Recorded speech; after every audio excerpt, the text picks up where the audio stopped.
All right, Krishna, everyone. This is acyuta-bhava from Nightlight Astrology, and today I am finally getting started on a Q&A series that I've been meaning to do for a while. Thank you to everyone who's shared questions via email. You can always hit me up with any questions about Bhakti Yoga at info@nightlightastrology.com, and I'm happy to take them. It makes for good content, and usually your question is a question that a lot of other people probably have. So, yeah, it's always good to share and reach out if you have one.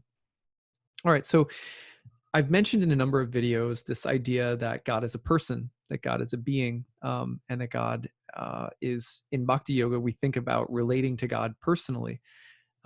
We also think of each being as a person. Like we say, oh, my cat's a person or my dog is a person.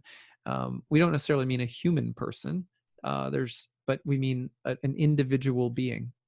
So God is an individual being, and we are individual beings. And in the Achinta Beta Beta philosophy that we've been talking about, God is separate from us. God is his own person, and we are also individuals. There's sameness and there's difference at the same time, like sparks are to a fire. Spark is the same as the fire, but it's also not the fire. The sunbeam is different from the sun, but it's connected to the sun. So similarly, God is a being with manifest energies, and individual beings are one of God's manifest energies, just like the sunbeam is to the sun, but there is still distinction and difference. And in Bhakti Yoga, what we're trying to do is establish that union or that yoking of the soul to God in a personal manner. So along those lines, one of the questions that came in went like this. So God as a person does not necessarily mean that God will show up as flesh and blood entity right before our very eyes, does it? Instead, if I understand correctly, this person says, God will reveal himself personally through the vehicle of the material world according to the eyes, heart, soul with which we invite God to reveal himself to us. Is this correct? So the answer to that is yes and no. So great question, and I'll do my best to answer it. And as always, any answers that I have really come from, the teachers that I have in my life. And if I have any of my teachers or other devotees, people who know more about bhakti than myself are listening, please feel free to correct me if I make a mistake, or to add anything into the comments section that might be useful for others who are listening. Anyway,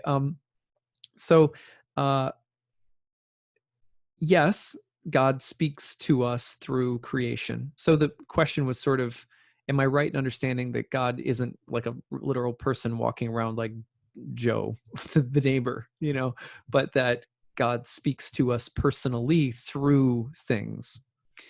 And the response, again, is both yes and no. On the one hand, yes, God can speak to us through absolutely anything. Birds, bees, sunshine, each other, the manifest universe, the sky, the planets. These are all extensions of God. These are all part of the body of God. These are all energies of God. And so, of course, that's like an open telephone line. God can communicate to us through anything like that. For example, when I first started practicing Bhakti Yoga, we offer food to Krishna on our altar, Krishna and Radha.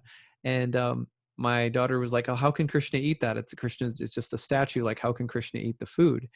And in the Bhakti Shastras, the philosophical teachings, there is the saying that, well, Krishna can use any of his energies, any of his bodily parts or features or functions to do anything else. God can eat through his eyes. God can speak through his hand. God can see through his feet, right? That kind of thing. So, and my understanding of this, this philosophical concept, actually, it began for me when I had some of my first psychedelic experiences. So some of you may know that my path to coming to Bhakti Yoga and originally started with many years of psychedelic experience with ayahuasca shamanism. Those experiences really opened my eyes to the indwelling spirit soul, to the reality of the soul, that we're not the body, that there is a spiritual dimension to life.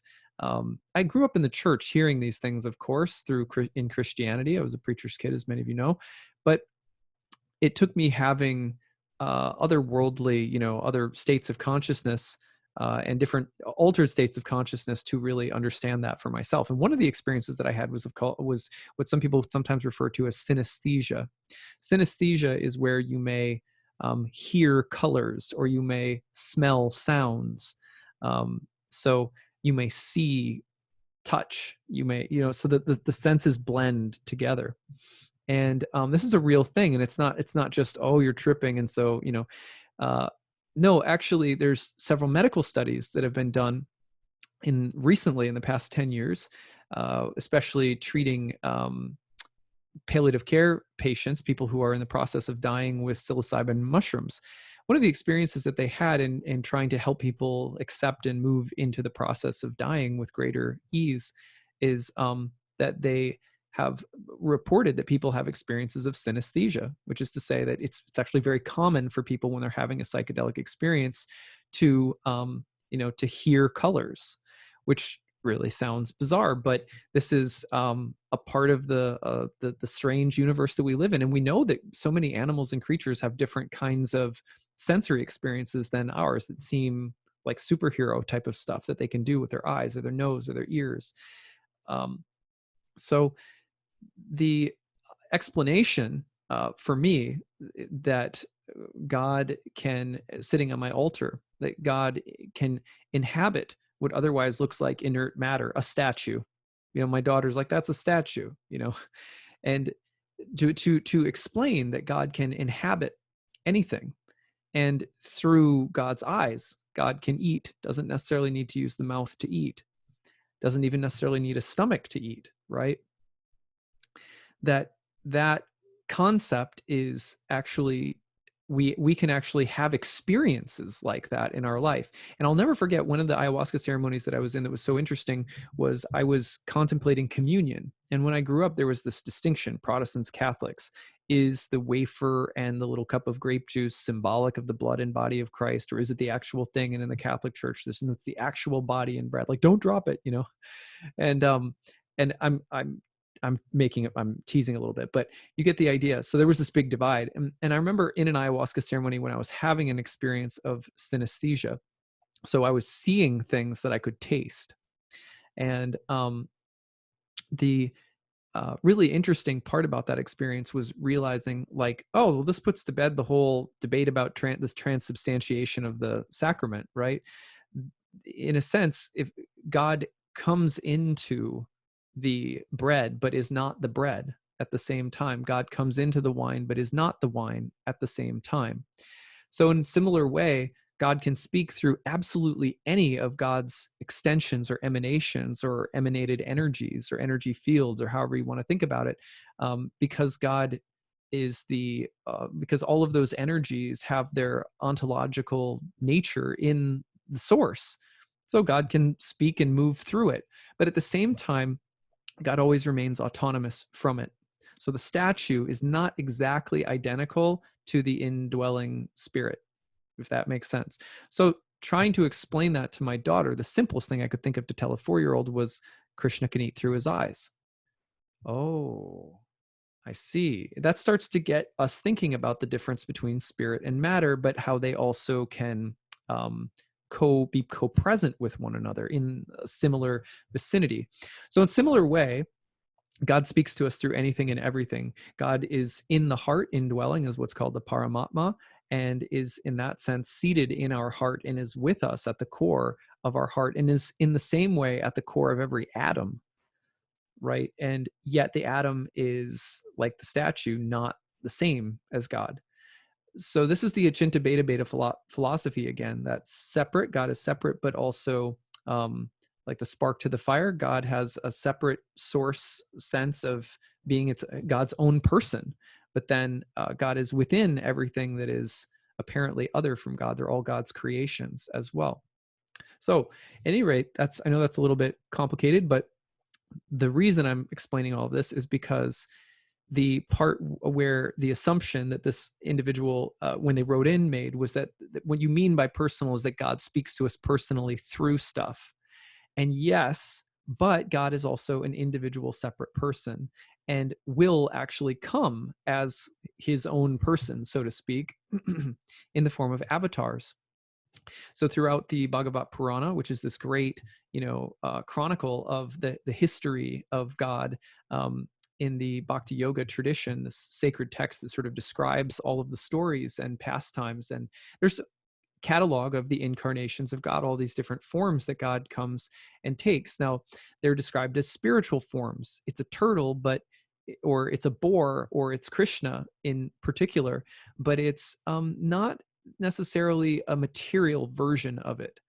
So, for example, we're not saying that God is like flesh and blood, right? Like, we're not saying that God is enclosed by the laws of karma or the material energy, even. Um, Christians had similar debates early in church history about whether or not Christ had an entirely spiritual body, or whether God entered a material body as the Son of God in Jesus Christ. Like, those were similar debates. In the Bhakti philosophy, we land on the idea that, God doesn't actually come and inhabit the material form, because that would mean that God was bound by the material form. Instead, God comes into the material universe, but with God's spiritual form, or one of God's spiritual forms. So that's, maybe not super important to get hung up on.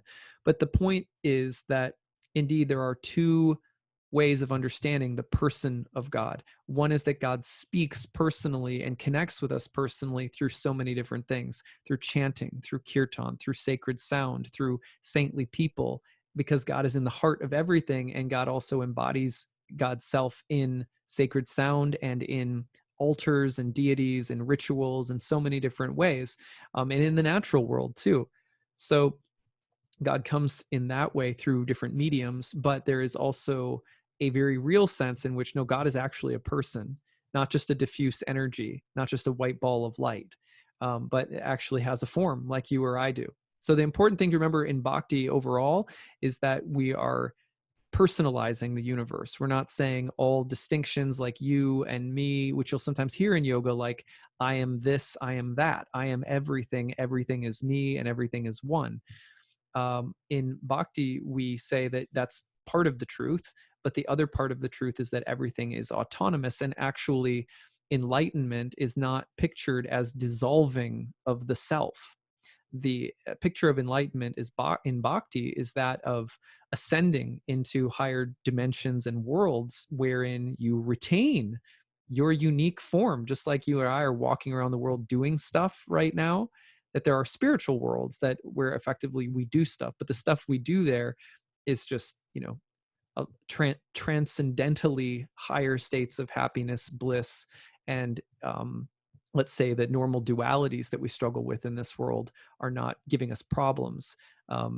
Variation exists, but not of the kind that's wrapped up in avidya, nescience of who we are and what's actually going on.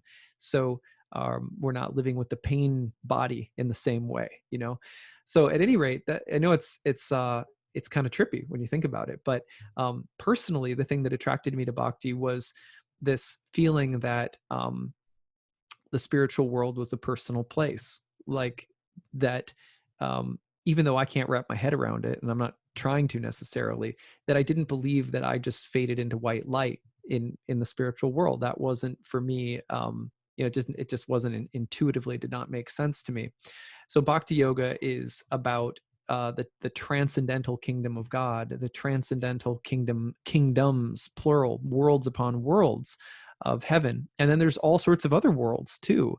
This world is thought of as one in which we're allowed to sort of experiment and explore with the falseness or illusion of being separate, or only being the body, or not knowing or feeling or experiencing our connection to God or spirit. But it's allowed for us because everything, in a sense, that could exist does exist in some way. And also, as I understand it, the great thing about love is that it's freely chosen. And so in order for love to be freely chosen, person to person, being to being, there also has to be some way in which we can explore choosing something else. And that's, in a sense, what this world is. So in this world, when we start to call out to our source and try to establish connection with that spiritual realm, God starts speaking to us and working with us personally, both through things, but also we start to develop a sense of the actual person, of the actual being. So anyway, I hope that that makes some sense as philosophical, but a great question. Thank you for asking. Please leave your comments in the comment section. Hit me up with new questions if you've got them. I'm happy to take some time to answer them. Got a couple more questions I'll be looking at. So I'm going to record a few more episodes and hopefully we'll get them up soon. All right. Take it easy, everyone. Hare Krishna.